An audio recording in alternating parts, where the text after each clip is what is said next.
नमस्कार दोस्तों, स्वागत करता हूँ आप सभी का मेरे इस यूट्यूब चैनल शपथ फॉर सिविल सर्विसेज में। आज हम लोग पढ़ेंगे बंगाल पर अंग्रेज़ों का आधिपत्य आधुनिक भारत का इतिहास में। तो चलिए बिना किसी देरी का शुरुआत करते हैं। और 67वां बीपीएससी का एग्ज़ाम डेट जो है 22 सितंबर को दिया है। तो इससे सबसे ज़्यादा क्वेश्चन इस चैप्टर से भी रहता है। 2-3 क्वेश्चन या 1-2 क्वेश्चन तो आराम से पूछा ही जाता है हर बीपीएससी में जितना भी हुआ है। तो चलिए बिना किसी देरी का शुरुआत करते हैं। बंगाल का प्रथम स्वतंत्र शासक मुर्शिद कुली खां था। तो याद रखेंगे, बंगाल का प्रथम स्वतंत्र शासक मुर्शिद कुली खां था। उसके उत्तराधिकारी शुजाउद्दीन और अलवर्दी खां के समय बंगाल इतना अधिक संपन्न हो गया था कि इसे भारत का स्वर्ग कहा जाने लगा था। मुगल सम्राट द्वारा स्वतंत्र रूप से नियुक्त बंगाल का अंतिम गवर्नर मुर्शिद कुली खां था। यह नियमित रूप से मुगल बादशाह को राजस्व भेजता था। मुर्शिद कुली खां ने अपनी राजधानी ढाका से मुर्शिदाबाद, भागीरथी नदी के तट पर स्थित है, हस्तांतरित की। इसने भूमि बंदोबस्त में इजारेदारी प्रथा आरंभ की तथा कृषकों को तकावी ऋण, खेती के लिए अग्रिम कर्ज प्रदान किया, है ना। तब देखते हैं, अलवर्दी खां ने यूरोपियों की तुलना मधुमक्खियों से करते हुए कहा कि यदि उन्हें ना छेड़ा जाए तो वो शहद देंगी, यदि छेड़ दिया जाए तो काटकर मार डालेंगे, है ना। अलवर्दी खां ने कहा था, यूरोपियों का तुलना जो है मधुमक्खी से किया था, है ना। इससे भी क्वेश्चन आ सकते हैं। 1740 ईस्वी में गिरिया के युद्ध में सरफराज को मारकर बिहार का सूबेदार अलवर्दी खां बंगाल का नवाब बना, है ना। 1740 में अलवर्दी खां ने अपने शासनकाल में मुगलों को राजस्व देना बंद कर दिया। इसका उत्तराधिकारी इसका दामाद सिराजुद्दौला हुआ, है ना। ब्लैक होल की घटना 20 जून 1756 को सिराजुद्दौला के समय हुआ था। जेड हॉलवेल के अनुसार 146 अंग्रेज़ों को बंद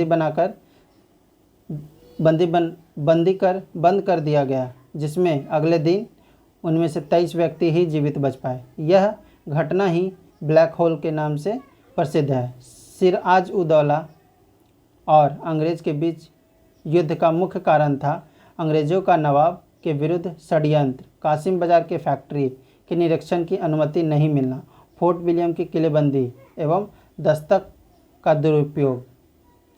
नेक्स्ट पॉइंट जो है हमारा, 9 फरवरी 1757 को कंपनी और नवाब के मध्य अलीनगर की संधि हुई। 23 जून 1757 ईस्वी को पलासी के युद्ध में मीर जाफर राय दुर्लभ एवं जगत शेख की गद्दारी के कारण नवाब सिराजुद्दौला अंग्रेज़ों से परास्त हुआ, है ना। भारतवर्ष में ब्रिटिश साम्राज्य का संस्थापक लॉर्ड रॉबर्ट क्लाइव माना जाता है, जिसने प्लासी के युद्ध 23 जून 1757 बंगाल के नवाब सिराजुद्दौला को पराजित कर पहली बार भारत में ब्रिटिश प्रभुत्व की नींव रखी। प्लासी युद्ध का मैदान पश्चिम बंगाल राज्य के नदिया जिले में भागीरथी नदी के किनारे स्थित है। क्लाइव गवर्नर के पद पर 1757 से 1760 ईस्वी तथा 1765 से 1767 ईस्वी तक रहा। क्लाइव द्वारा बंगाल में सफलतापूर्वक एक लुटेरा राज्य की स्थापना की गई। पीट का कथन है कि क्लाइव स्वर्ग से उत्पन्न सेनानायक था। अंग्रेज़ ने मीर जाफर को बंगाल का नवाब नियुक्त किया, जो उनके हाथों का कठपुतली मात्र था। मीर जाफर ने कंपनी को 24 परागना जिले की जमींदारी दिया। मीर जाफर को क्लाइव का गिदर कहा जाता है। नेक्स्ट पॉइंट जो है, आलमगीर द्वितीय ने क्लाइव को उमरा की उपाधि दी। 1760 ईस्वी में बंगाल के गवर्नर वेंसीटार्ट ने मीर जाफर के स्थान पर उसके दामाद मीर कासिम को बंगाल का नवाब नियुक्त किया। इसके बदले में मीर कासिम ने कंपनी को बर्दवान, मिदनापुर तथा चटगांव जिलों की जमींदारी प्रदान की। मीर कासिम ने सेना का गठन यूरोपीय पद्धति पर करने का निश्चय किया। मीर कासिम ने अपनी राजधानी को मुर्शिदाबाद से मुंगेर हस्तांतरित किया और वहां तोपों एवं तोड़दार बंदूकों के निर्माण हेतु कारखाने की स्थापना की। 1763 ईस्वी में मीर कासिम को अपदस्थ कर पुनः मीर जाफर को नवाब नियुक्त किया गया।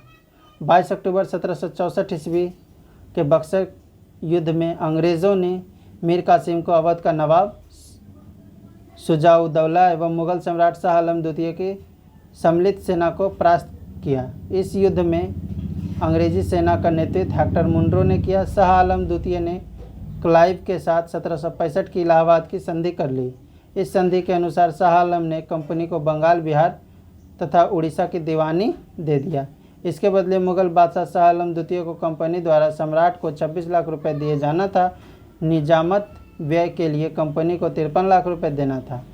बंगाल में 1765 ईस्वी में 1772 ईस्वी के मध्य द्वैत शासन रहा, जिसका जनक लियोनिस कार्टेज था। अंग्रेज़ों का संरक्षण प्राप्त बंगाल का प्रथम नवाब नजमुद्दौला था, है ना। तो यहाँ पे देखते हैं कार्यकाल किसका। प्रमुख बंगाल के नवाब मुर्शिद कुली खां का कार्यकाल कब से कब तक रहा? 1713 से 1727। शुजाउद्दीन 1727 से 1739 ईस्वी। सरफराज खां 1739 से 1740। अलवर्दी खां 1740 से 1756। सिराजुद्दौला 56 से 57। मीर जाफ़र 56 से 1760। मीर कासिम 1760 से 63। मीर जाफ़र 63 से 1765। निजामुद्दौला 65 से 66। सौफ उद्दौला 1766 से 70। मुबारक उद्दौला 1770 से 1775 ईस्वी, है ना। अब देखेंगे यूरोपीय व्यापारिक कंपनी से संबंध व्यक्ति। यूरोपीय व्यापारिक कंपनी व्यक्ति। भारत आने वाला द्वितीय पुर्तगाली, ये गलत दिया हुआ है। भारत आने वाला प्रथम पुर्तगाली जो था वास्को डी गामा था, ठीक है। भारत आने वाला द्वितीय पुर्तगाली पेड्रो क्रेवाल था। 1578 ईस्वी में अकबर के दरबार में पहुंचने वाला प्रथम शिष्टमंडल का अध्यक्ष फादर मानसरेट था, ठीक है। व्यापारिक उद्देश्य से आने वाला प्रथम ब्रिटिश नागरिक जॉन मिडल्टन हॉल था। प्रथम अंग्रेजी दूत जो भारत आया कैप्टन हॉकिंस। बम्बई का वास्तविक संस्थापक गुलार्ड अंगियर। कलकत्ता का संस्थापक जॉब चर्नॉक। फोर्ट विलियम का प्रथम शासक Charles Iyer. Trading in the east नामक नए कंपनी का दूत और औरंगजेब के दरबार में आया विलियम नॉरिस।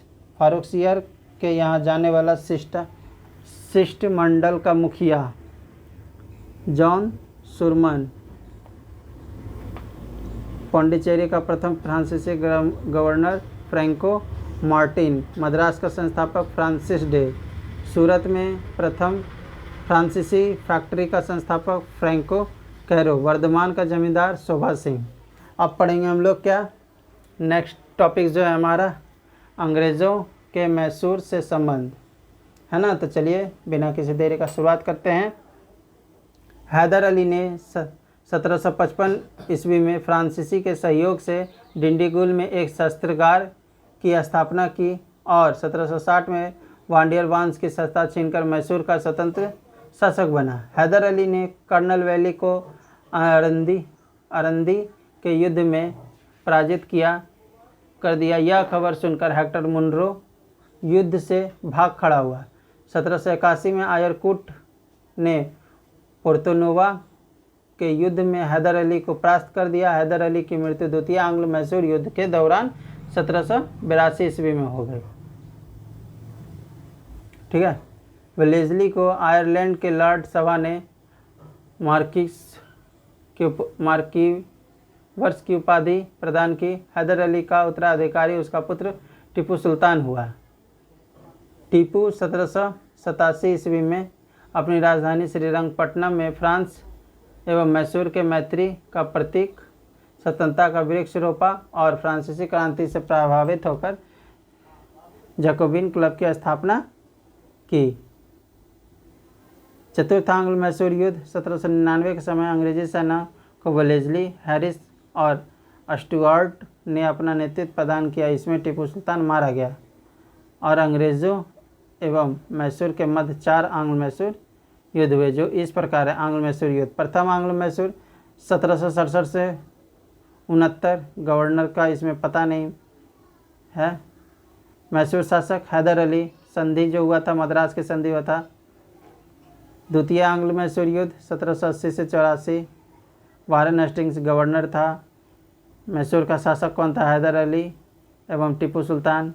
मंगलोर की संधि हुई थी 1784 में। तृतीय आंग्लो मैसूर युद्ध 1790 से 92। कर्नवालिस था गवर्नर। मैसूर शासक जो है टीपू सुल्तान था। संधि जो हुआ था श्रीरंगपट्टनम के संधि 1792। चतुर्थ 1799 लॉर्ड वेलेस्ली टीपू सुल्तान शासक था। टीपू सुल्तान की मृत्यु। तो कोई क्वेश्चन यहाँ से आ सकता है, टीपू सुल्तान की मृत्यु कब हुई थी? तो चतुर्थ आंग्ल मैसूर युद्ध में। चतुर्थ आंग्ल मैसूर युद्ध कब हुआ था? तो 1799 में। 1799 का जो चतुर्थ आंग्ल मैसूर युद्ध हुआ था उसमें गवर्नर कौन थे? तो लॉर्ड वेलेस्ली थे। एकदम याद रखे रहना है, इस पॉइंट से ज़्यादा क्वेश्चन आ सकता है। टीपू ने पातशाह की उपाधि धारण की। उसने 1796 ईस्वी में नौसेना बोर्ड का गठन किया। टीपू ने मैत्री के उद्देश्य से अरब, कस्तूनिया और मॉरिशस में अपना दूत भेजा। टीपू ने आधुनिक कैलेंडर की शुरुआत की। टीपू ने सिक्का ढलाई की नई प्रणाली को उपयोग में लाया तथा नाप तौल के लिए नए पैमाने को अपनाया। टीपू ने श्रृंगेरी के जादूगर शंकराचार्य का सम्मान में मंदिरों को पुनः निर्माण कराया। टीपू ने श्रृंगेरी मंदिर में देवी शारदा की मूर्ति का निर्माण के लिए धन दिया। टीपू ने कहा कि शेर की तरह एक दिन जीना बेहतर है, लेकिन भेड़ की तरह लंबी जिंदगी जीना अच्छी नहीं। साम्राज्यवादी लेखकों ने टीपू को सीधा साधा दैत्य कहा। युद्ध की समाप्ति के बाद अंग्रेज ने मैसूर की गद्दी पर पुनः अडियार वंश के एक बालक कृष्ण राय को बिठा दिया तथा कनारा, कोयम्बटूर और श्रीरंगपट्टनम को अपने राज्य में मिला लिया। बंदा बहादुर ने मुगलों के विरुद्ध 2.5 फट की नीति अपनाई। शहादरा कत्लगरी के नाम से विख्यात है, जहां बंदा ने हजारों मुगल सैनिक को मौत के घाट उतार दिया। आज का क्लास आधुनिक भारत का यहीं पर समाप्त होता है। चैनल अच्छा लगे तो प्लीज़ लाइक करें और सब्सक्राइब करें।